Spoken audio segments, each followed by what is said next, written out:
evening and welcome to NeuroDigest, our fourth episode here on Science TV. And today we're going to be talking about the associated medical conditions with autism. Remember, we say this season we shall dive into autism in detail so that we can all get to understand what exactly is autism and all the aspects of how it comes about, how do we live with it, what do we look out for, and this is going to make it a bit easier for us as members of community to live with persons with invisible disabilities and be more understanding and compassionate about what they go through. So thank you for being with us throughout all the episodes that we have had. And in case you missed the other seasons, we have spoken about signs and symptoms, we have spoken about sensory, we've spoken about mobility and all the challenges that a child has from time of birth and living as they grow up, and also the other forms of invisible disabilities that we actually experience in life. Under those circumstances, I would like for today that we actually dive into a video and give you some visual aspects of what autism is and the signs and symptoms from a video that we have downloaded online, and we're giving credits to the parent who actually took the video and put it up for us to get better to understand what autism looks like. So I will take you back on screen and they will show you a bit of the 10 symptoms of autism that we actually get to see in children when they are young. Obed, over to you.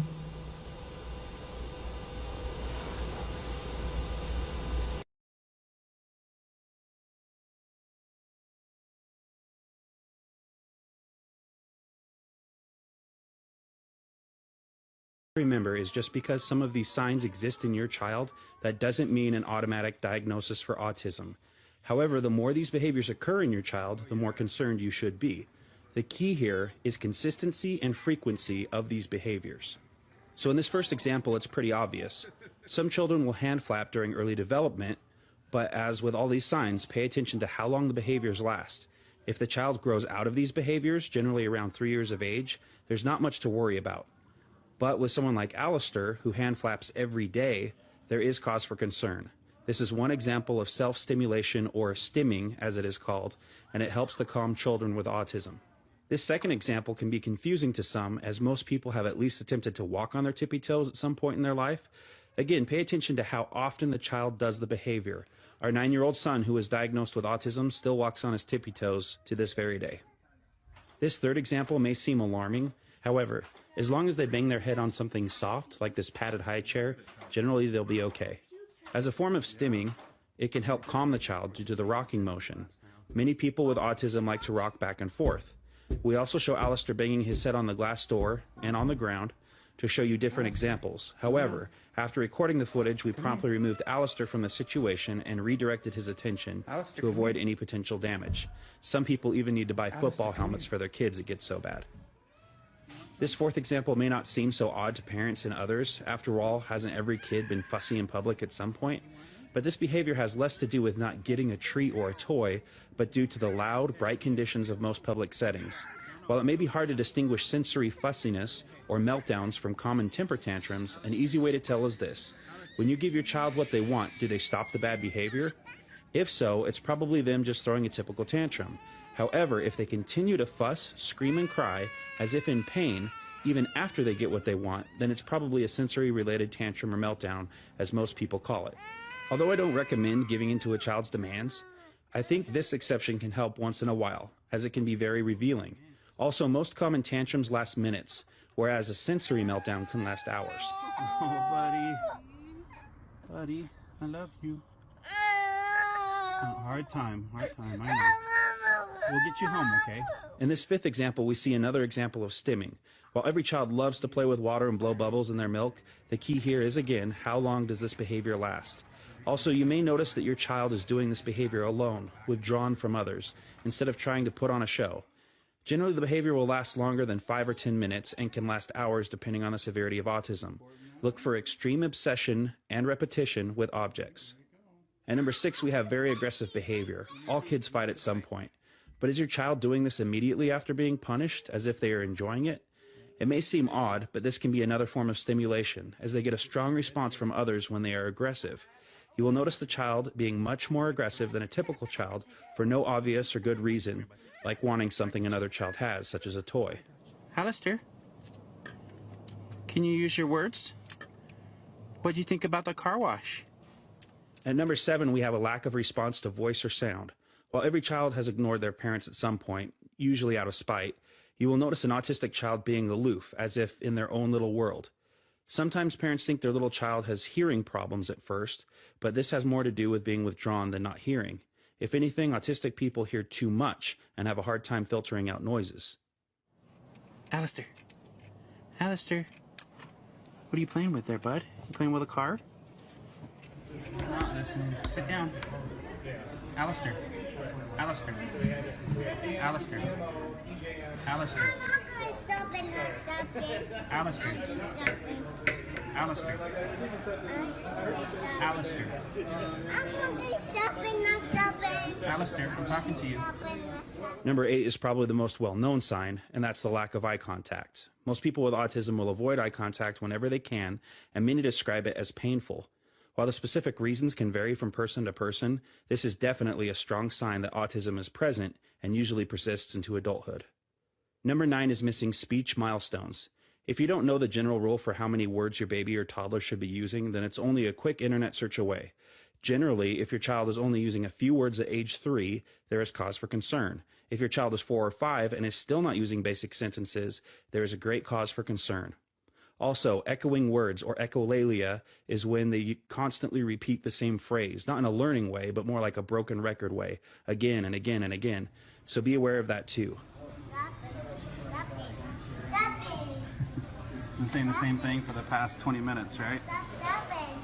Stop it. Finally, not all people with autism are nonverbal. Just because your child may be talking doesn't mean they're necessarily out of the woods.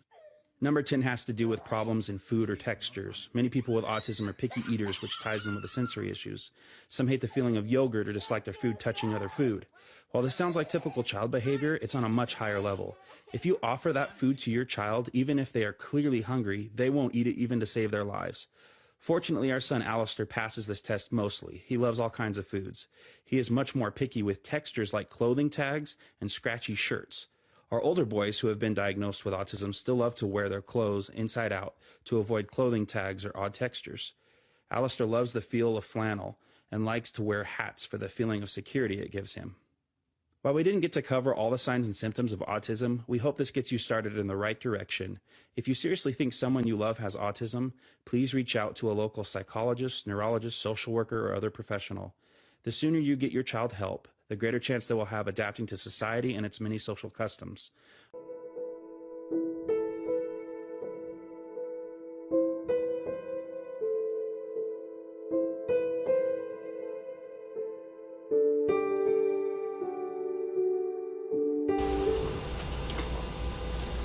Welcome back, and thank you for those who have taken the time to have a look at the video. And now I believe you have a better view of exactly what we're talking about when we talk of the signs and symptoms of autistic persons.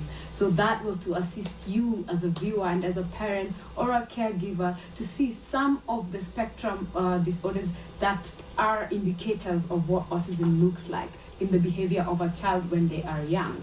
So we will dive back into our today's topic now that at least that has been out of our way. And we're talking about medical conditions. Remember, from my side, I'm speaking as a parent, and I have taken the initiative to read a lot about all these things so that I might be of greater help to my son.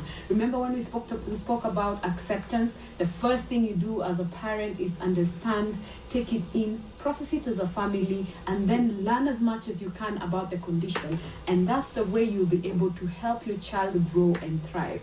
So as a parent, I have taken the initiative to actually do a course on autism and ADHD because two of my children are affected, and that is why we are actually having this conversation, because education is power, and the community will only get to understand and help us with this journey if they know exactly what we're dealing with. So I will go with the most common conditions that we actually have in the autistic spectrum disorder, which is some of the times you will have our children have issues with their eyes. So you find a child who is not having clear vision, and they might be forced to actually wear specs at a very early age. Or you will find that they have knocked eyes, like when they're looking, you know, when in Swahili tunasema macho cross-eyed or macho chongo. That is what we talk about. So those are some of the things that you will notice in a child. And then we have the motor disabilities. We have flat foot. This is where you have the palm of the foot. Instead of having the arc on one of the sides, you find that it is totally flat. And this affects their mobility. And you'll find a child who's autistic will either have a hard time walking, or they will really fall very easily if they trip. And that affects their mobility. Apart from that, we have children who you will find that when they're born, their hands or feet, their feet go inward. You will also notice with their hands that most of the time they will either be clutching and they will not be letting go as much as you would expect for a child. You know, when they're born, yes, they're always with their hands closed, but as they're growing, you'll find that it is a habit that might continue. That is when we're talking about mobility and the fine motor skills. Fine motor skills is where the child is asked to grasp something like a pen, and you will find that they have a very hard time actually doing that cognitive action of managing to put their hands together to grab a pen and actually create motion. So these are the mobility challenges that the children go through. Then we have, most of the time, we say the children are nonverbal, but often at times we know this is one of the greatest misdiagnoses, and note I said misdiagnosis that we have, where because of a child not being responsive, parents or caregivers or doctors assume that the child is deaf. Just early today, I met a friend of mine who actually mentioned that they actually had their child go through an operation when it was a misdiagnosis that the child was deaf and the child was okay. It was just autism that had not been intervened in time nor diagnosed. So that is why we're doing this, remember, so that we can be able to understand and avoid some of these misfortunes. So that is hearing impaired. Most of the time you'll find that they just need the hearing aids, not that they're deaf, they just need some assistance. And then, like we said, also in the science, you find that they cannot stand a lot of sound, like very high-pitched noises, they cannot do that. Children with autism and even adults will have issues feeding. They're very picky eaters, and that sometimes you find even the digestion of their food will be a challenge for them. And this is something you can note when a child is very young. So when you're having your child forever being constipated and having a lot of stomach issues, and you're supposed to see a gastroenterologist, please pay a bit more attention, because that is one of the conditions that we see that are always underlying when a child is autistic. Apart from that, we have constipation. That is when it comes to the gastro section. Remember, when your stomach is not digesting food well, and nervous systems go all the way to all these minute places. So if that is not well done, that means it's going to affect the rest of the body. Imagine when you have a stomach ache, you're always trying, like bending down to try and control that. So for the children, it will be longer than normal. Like the issue of the stomach will keep recurring over and over again. And most of the time, as we are on the topic of gastro issues, you will find that they are lactose intolerant. This means that their tolerance to milk could be high. We always advise that you keep away milk from children who are autistic, because it is very hard to break down milk. It's usually very heavy. And as we have said, that effect will always affect autistic persons. And when you remove milk from their diet, they will have a happier and a better life. So that's one of the issues that you actually have with autism. I'll give you an example. As always, I will use Andrew, because these are the mistakes I have gone through as a parent, and sharing is what actually gives you a real touch of what it was. Because when he was born, he had very high reflux. This is where the reactions of his body reactions were very sharp, like he would sense it so high. And then we had all the time he was constipated, he was not passing stool in time, no matter how much of balanced diet you give, he was just not having that. So that's when we found out at an early age. As a parent, I had to stop taking milk so long as I was breastfeeding my child, because we have to work with the elimination process. So at this point, after we eliminated, he was able to sleep better and be a happier child. So these are some of the things you need to pay close attention. It could not always be because of autism, but it is one of the things to look out for. That is lactose intolerance and some of the gastro issues that we're talking about. So we will go into some of the medical conditions that are more complex now. So this involves things that coexist. For those who are joining us, we are discussing medical conditions that actually coexist with autism. So when you see some of these conditions, it could be a trigger to just let you know, like, hey, watch out, and try and understand what is going on with your child. So we have convulsive disorder. These are seizures. Most of the time, this comes in, and there is a difference between epilepsy, which is kifafa in Swahili, and having a convulsive disorder. So I will give you an example. Andrew had multiple sclerosis. This is some lesions in the head, which was the cause of the seizures. Some of the seizures are actually because of the brain development and can be also genetic. So those are some of that is a convulsive disorder. Epilepsy, on the other hand, also is inherited, and it's something that can be passed on in a family. And you will find epilepsy comes and there is a lot of foaming in the mouth. And that's when you see we talk about the tendency of biting your tongue, and we're advised to actually place a spoon or something so that the patient does not injure themselves. While on the other hand, you will have convulsive disorder. Most of the time, it will just be a lot of saliva coming out, and you're advised when that happens, you turn your child to the side. And the thing is, when this is going on, you just need to give them space, good breathing space, good breathing environment, and just let them go through it. Unless you have oxygen at home, you can administer oxygen. I know we had earlier done a post on our Facebook page, which is Andy Speaks for Special Needs Person, about how to handle seizures, because if you let a seizure continue for so long, remember it is something that is fatal. We have heard of a case in the US where a 20-year-old child has actually passed on a few weeks ago because of he got a convulsion in the middle of the night. So as a parent, what I always do with the house that I live in, my son never sleeps alone, because we know, and from the pattern of the of how the seizures have been occurring, they always happen anytime from 4 a.m. to around 6 a.m. So that means all the morning hours.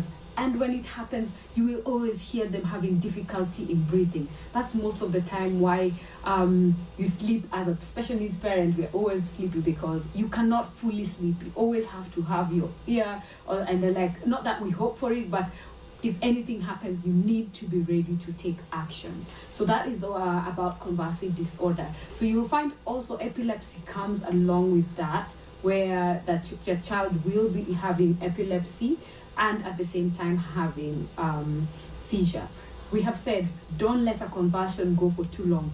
Especially the first thing you have to see, do they have a fever? Because convulsive disorders can come in two ways. It can occur on its own because there is a lot of electricity going on in a child's head.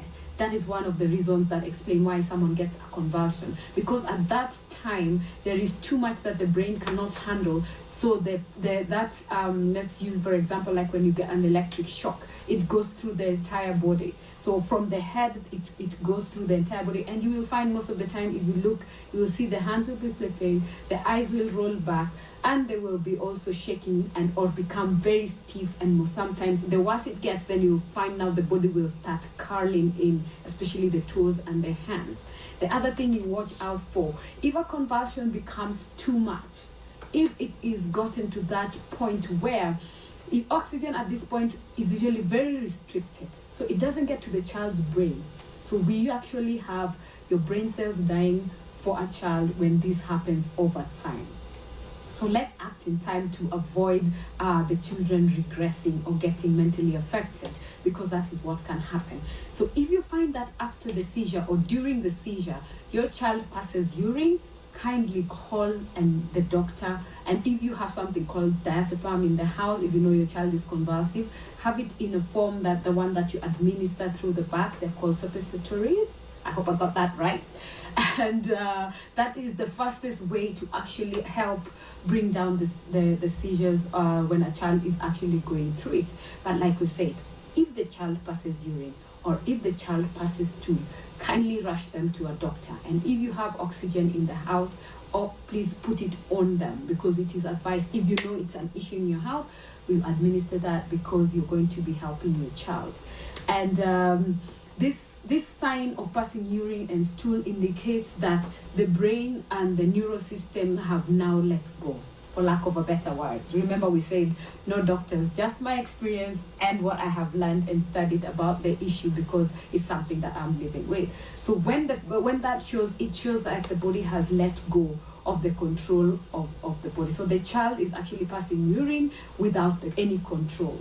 So most of the time you will notice that the child will have to be admitted and be monitored for a bit of time. And if it's very bad, they might be put in high dependency units, so that it's very close watch, especially if it repeats, if it recurs, because the more you do, the more brain damage is happening. We actually had a case that was that happened about 3 weeks ago, a separate incident right here in Kenya, where there was a late response to convulsion, and sadly the child is now brain dead, meaning they're there but they cannot function.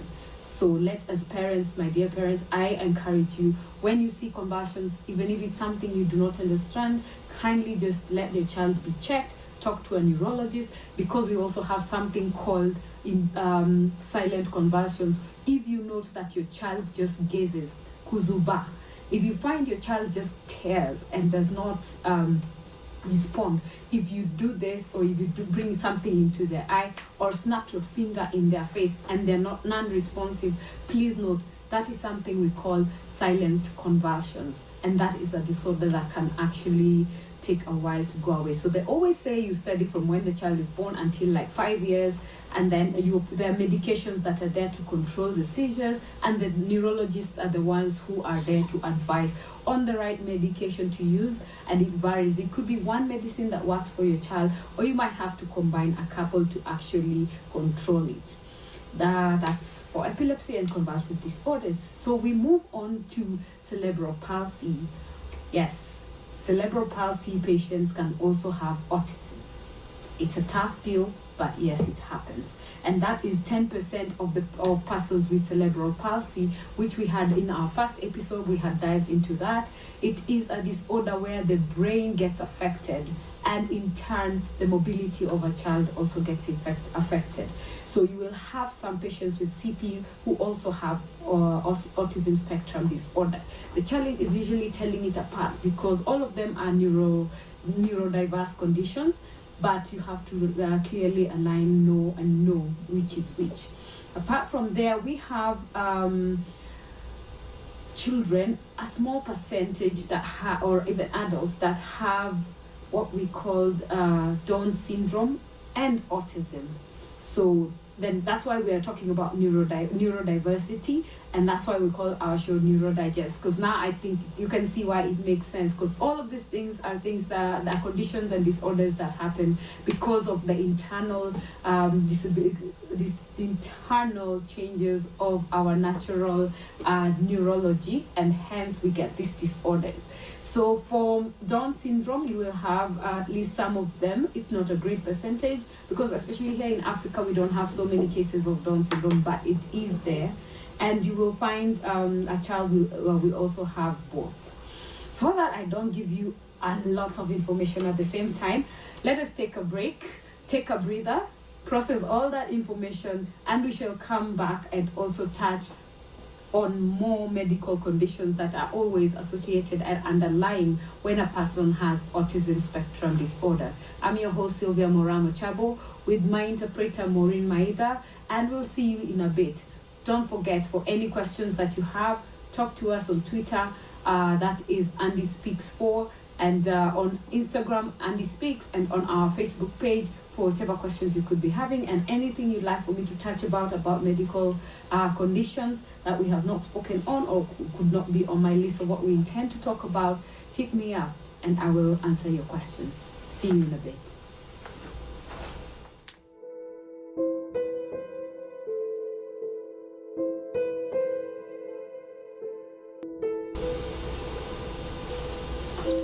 Welcome back to NeuroDigest. Welcome back to NeuroDigest. I am your host, Sylvia Moramo Chabo, and my interpreter, Maureen Maitha. And we will be continuing with the underlying medical conditions that are associated with autism. We have covered the most common ones, that are some of the signs that you have to watch out.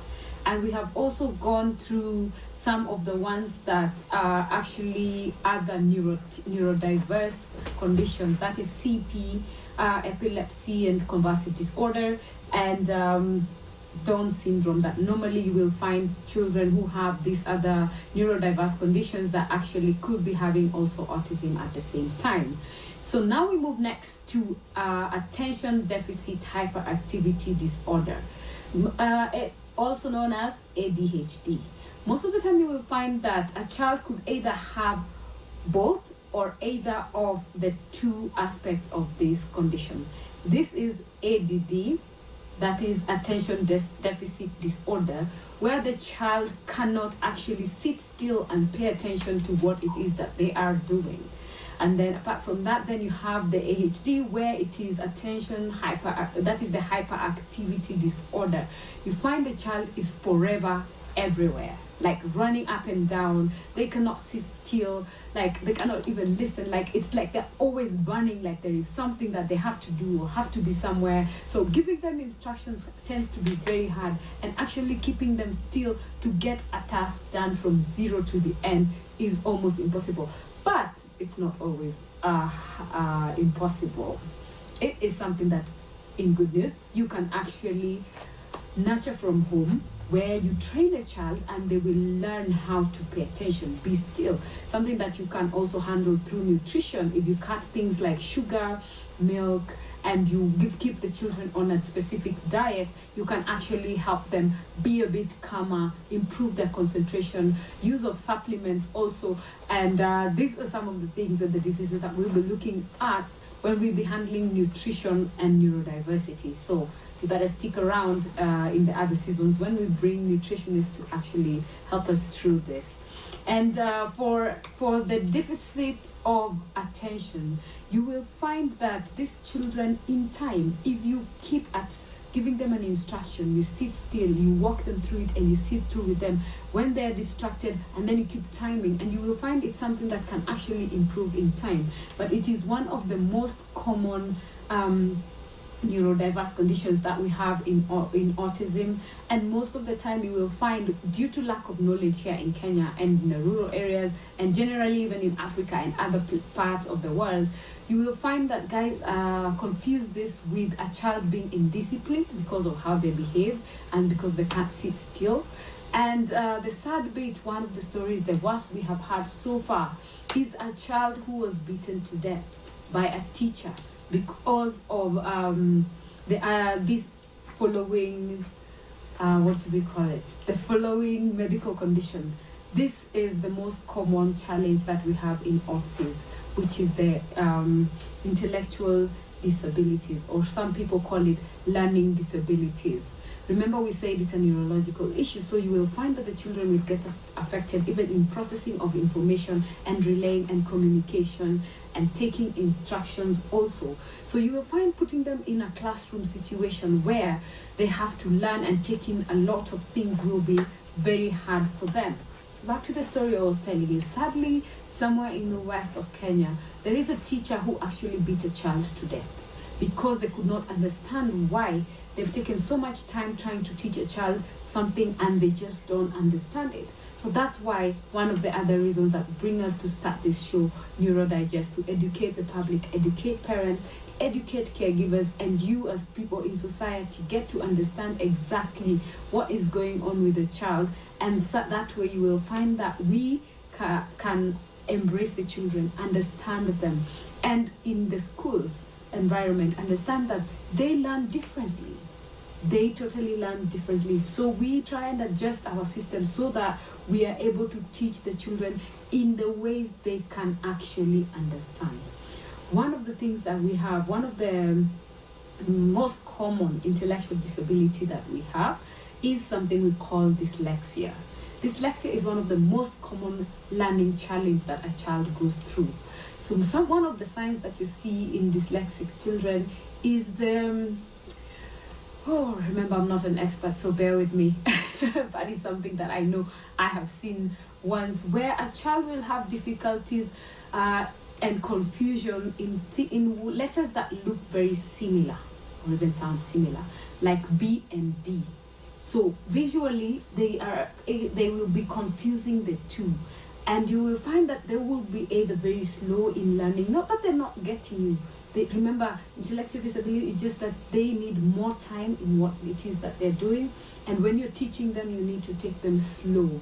Remember, one of the signs and symptoms when we were talking about milestones for language, we mentioned that there is a certain number of words by a certain age that normally is expected in normal growth. So you will find that they would be lagging behind in this. So if a child is going to be going through this challenge of learning and a teacher does not understand what they're dealing with, most of the time you will find that there will be a lot of stigma in terms of naming children names that are not appropriate, like stupid, like a slow learner, or you find them being mocked in class because they're just not performing on average according to other students in class. But what we'd like to encourage our teachers, find what it is that this child actually enjoys doing. You find most of the autistic persons are very intelligent in specific areas. Very, very intelligent. So, like you know, Newton was the one who discovered, he's one of our greatest scientists. Okay, that one has evaporated. But he was autistic. You see, that is very highly intellectual. And we had even the first president, the American president, it wasn't the first one, but Abraham Lincoln was autistic, right? Steve Jobs was autistic. So it's not that they don't quite understand, it's just that they have their own speed, one, and two, there are things that they are more inclined towards as compared to other children. So as a parent, remember we said even this last time, developmental delays are not full stops. They're just commas. Your child will get there. But they need you as a parent to walk this journey with them. So don't give up on your child, no matter how slow it is that they're learning. So if you walk with them, you keep at it. Enjoy what it is that they enjoy. Encourage them day in, day out. Don't tire. And when the fruits come out, trust you me, you will be one of the people who will be celebrating the most. Now, we shall move to something that is a great concern globally at the moment, which is anxiety and depression. Yes, this is something that a lot of neurodiverse children are struggling with. Anxiety can come in very many ways.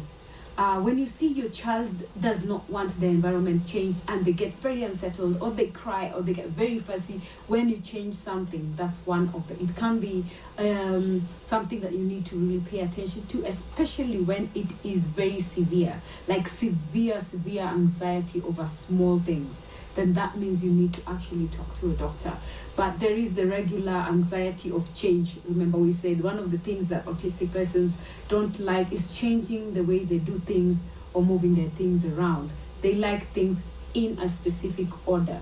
So that is anxiety. We will not dive into a lot into it because we have a few more others that we want to talk about. And when it comes to depression, this one is mostly in teenage children. Our teenage children in in the spectrum have it rough. Imagine yourself when you were a teenager, how things were happening because of your hormones and you have no idea what is going on. An autistic child already has it hard, tough, whatever word you want to use, trying to conform and just live in the community that we have. So try to imagine now they have hormones on top of it. Their body is changing. They have no idea what is going on. And talking to them sometimes, remember, it is not everything that they can process. It is usually a slow and painful thing when we watch our children going through this. But teenage is not easy for an autistic person. If you as a parent, you have it hard, try and one day and just put yourself in their shoes. All this confusion that they're going through, their body changing, their voices, their emotions, their I have no words to go into that, but yeah, that's some turmoil over there that someone would be going through. So that can often at times lead to depression. So parents, try and be very close and have a relationship with your child. Try and have a code of how to communicate what is going on and have that open channel so that if whatever is going on, remember our children could be nonverbal, so it's also very hard for us to try and actually know what is going on with them. So watch their behaviors around this age, see what is changing, and also you can consult a specialist when you see that it could be toppling over. And as parents also, as parents of autistic children, we go through depression and we know it. We all know it. It is not an easy road because you have a lot to deal with, you have a lot to accept. The journey is never easy, especially for the ones who are single-handedly raising their children, because that's a double task. But we also need to have me time. We also need to take a break once in a while. Call that friend to just sit in for you. Have that inner circle community, as we had said last time when we were talking about diagnosis and what to do after you discover that your child is autistic. So then the other thing we will have is something we call mood disorders. So we're dealing with the same environment and the very many things that could be happening and the conditions that could be going on in a child when they are autistic. That is for those who are joining us right now. So we are on mood disorders. You will find that the child will be okay, then they're very moody, then they go to another mood. So it is something that all children go through teenage, as a child, and even as adults. Sometimes we get moods, and for us women, we know PMS, how it comes around, something that's not in your control. But now we're talking about mood disorders that just are a bit above normal. Like they swap, they change very fast. And now you need to learn that there is mood disorders, then there is bipolar. So I've introduced two words. There is the mood disorders that your child could be going through, could be having, and bipolar. These are things that the doctors will be able to tell apart and will be able to guide you as a parent. Most of the time, some of these diseases, we think of them like a white society kind of disease, but we live with it. It's just that here in Africa, we look at things differently. And bipolar generally means that someone will be having multiple personalities. Like today, I'm talking to you, you're all bubbly and all this. Then I meet you tomorrow, you're this totally different person. And these two people can exist in you as an individual and actually can come out at any time. Like the change can be very evident, and the times you just do not want anyone around you, the times now you're okay, you're social, and most of the time you find that persons with bipolar are introverted. I hope that's a very common word that we all understand, whereby you keep things to yourself, you're not very vocal. And you remember, if this is an autistic child, they already have that challenge of not being able to communicate. So telling some of these medical conditions apart from the actual signs and symptoms can be one thing, but parents, remember, when you're saying, what we are saying here is, if something is extreme, take the extra step. Just go to a doctor, consult a doctor, and if it becomes a psychiatric issue, because sometimes it happens, just talk to a psychiatrist. But do it with the right person, someone who's qualified to deal with special needs, so that they give you the correct guidance. Because remember, it is one of the thin lines that we are having to deal with in the medical field, where we have people who do not understand the condition, treating some of the issues that are on the spectrum. So be informed with who it is that you actually see, so that they give you the right advice and we avoid the cases that we have of misdiagnosis.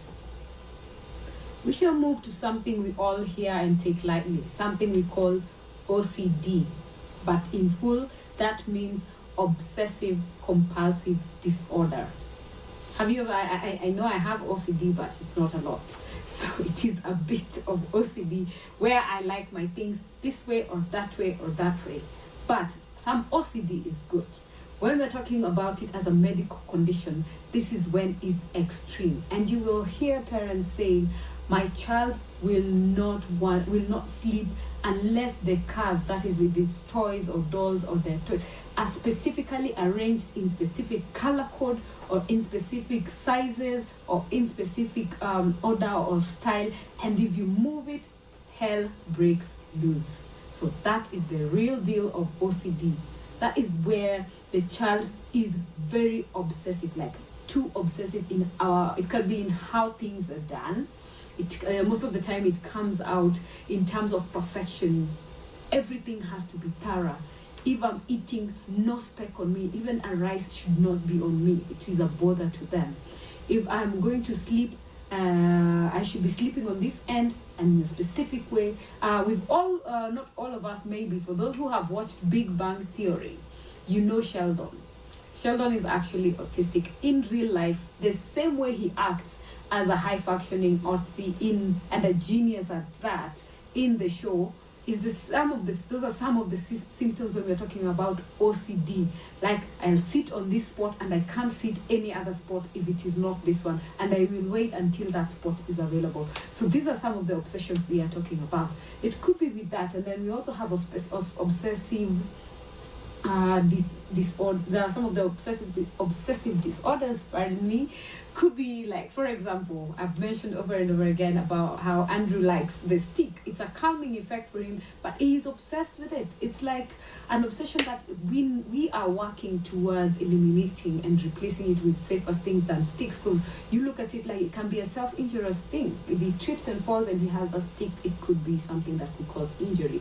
We have children who are attached to items, so that is attachment, but excessive. Remember, some of these things are some of the symptoms of autistic children. But when it goes beyond the safe zone, when it goes beyond there is a certain degree of how some things are acceptable, and as a parent, I'm sure you are able to know that this is okay. But when it gets to another level, you're like, okay, something is wrong. So that obsession is one of the signs and symptoms of the medical conditions that we have. And it will be good if you find a way of diverting a child from that. But one of the hardest ones is when the child is a perfectionist in the things that they do. It is a good behavior, but let's not have it when it's too much. Then you try and have someone assist professionally in how they go out over this. Now, we have something called stereotyped movements.